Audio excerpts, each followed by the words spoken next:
Hello again everyone, and welcome back to Let's Play Okami, and this is our last video for the Sidequest Roundup Part 3. So I'm just showing off getting a few of the various things lying around in the area. Hopefully the landmarks are all pretty obvious, so you guys can figure it out. If not, I'll write a list of these things down in the item description, not item, video description, so,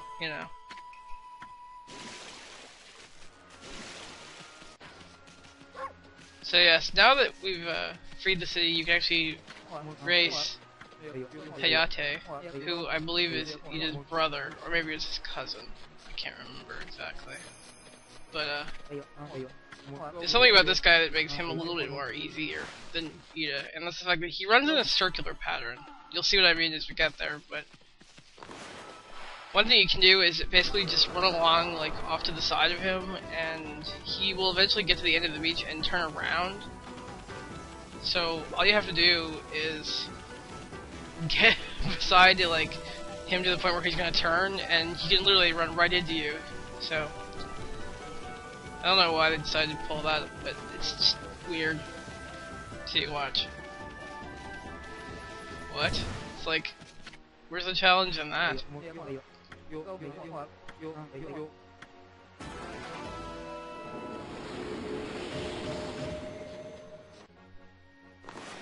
And I also forgot to feed these foxes here by the bell in front of the temple.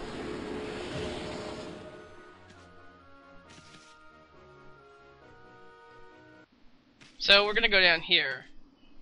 Everybody remembers this hole in the ground? Yeah, well now we're gonna find out what's in this hole.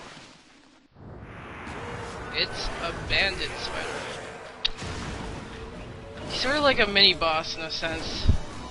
If you remember the Spider Queen, you kill him exactly the same way, but unlike the Spider Queen, who it takes just 2 flowers to open her body, these guys take 3, so you gotta keep that in mind.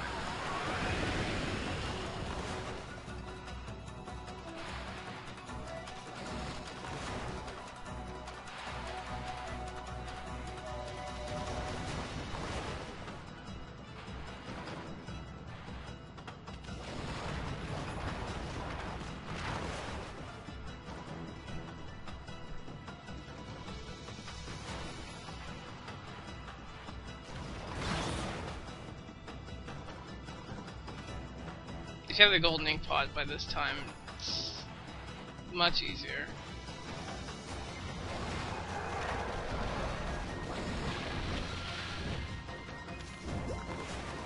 Anyways, yeah, you just do this, power slash them. Like I said, you'll have more than enough, like, ink at this point if you've been playing exactly like I have to finish this guy off.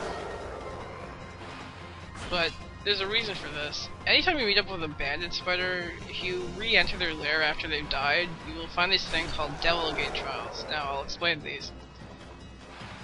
You have to go through 10 gates, you cannot leave or they will reset, and if you can beat them all, you will get a stray bead. Now, I'm not going to film these because it would take, like, probably, I don't know, a lot of videos. But anyways, every time you beat a bandit spider, you'll get a sun fragment, I think. You also get a lot of money.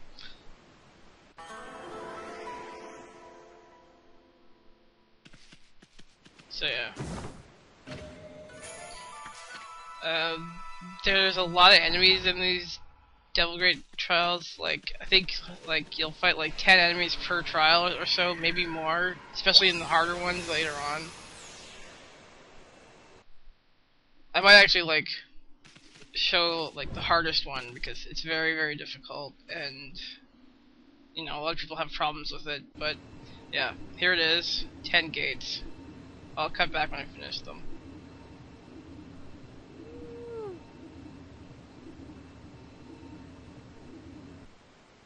And there we go.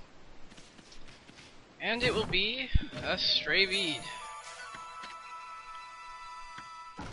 You get a lot of cash and a lot of demon fangs for doing this though, so you know, if you have a hard time with it, don't give up.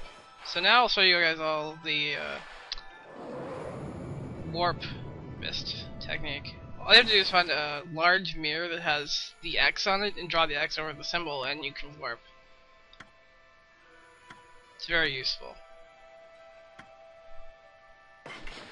So let's go back to Kamiki and get the last stray bead here, just for the heck of it.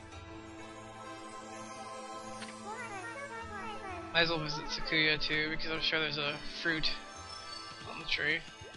Yes, there is.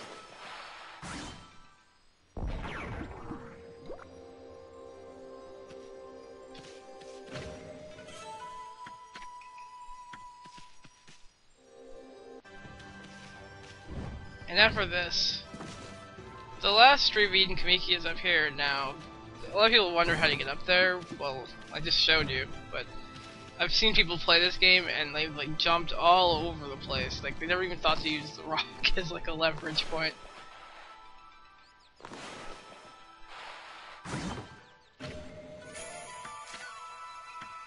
So now we should have every bead there. And I screwed that up. One thing I should say though, as advice, don't bother headbutting the chests up on these platforms because they're very, very, very, very narrow, and it's easy to fall off accidentally, so it's just easier to do a power slash and you will be able to get them without having to worry about falling off and breaking your legs. Not that you would, because you're God. And out in Shinshu Field we have this. Couldn't dig up this clover before, but now that we have Digging Champ, it's much easier. And then there's the one in Agato. And of course we're going to cut to the one that was outside on the ledge through the portal just to the side here.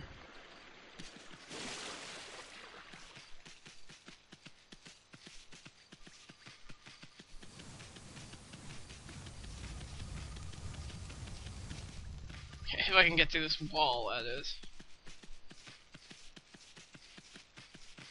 Now, this is all optional, like, you don't have to do all this stuff right now. I mean, you're gonna have to come back here eventually at the end of the game anyway, so. But now that we have the mist warp, it's a lot easier to pretty much go anywhere. I mean, yeah. Also, don't forget to get the chest in front of the Suda runes here. It's the Zodiac treasure.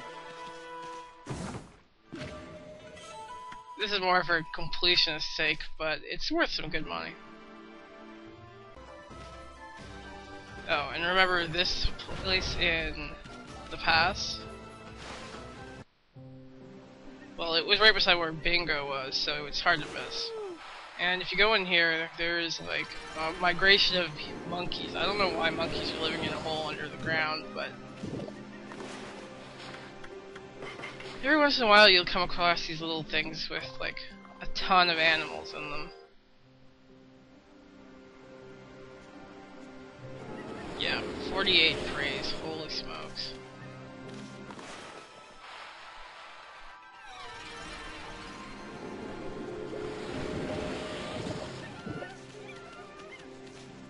And we're not even done yet, because there's usually 3 clovers and some treasures in these little things. The monkey keeps pushing me out of the way, that's great.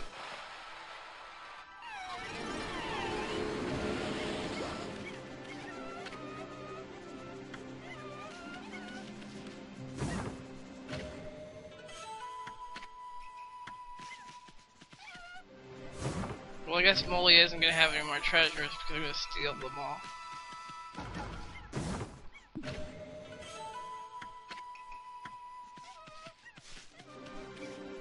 Stray bead was really the only important part anyway.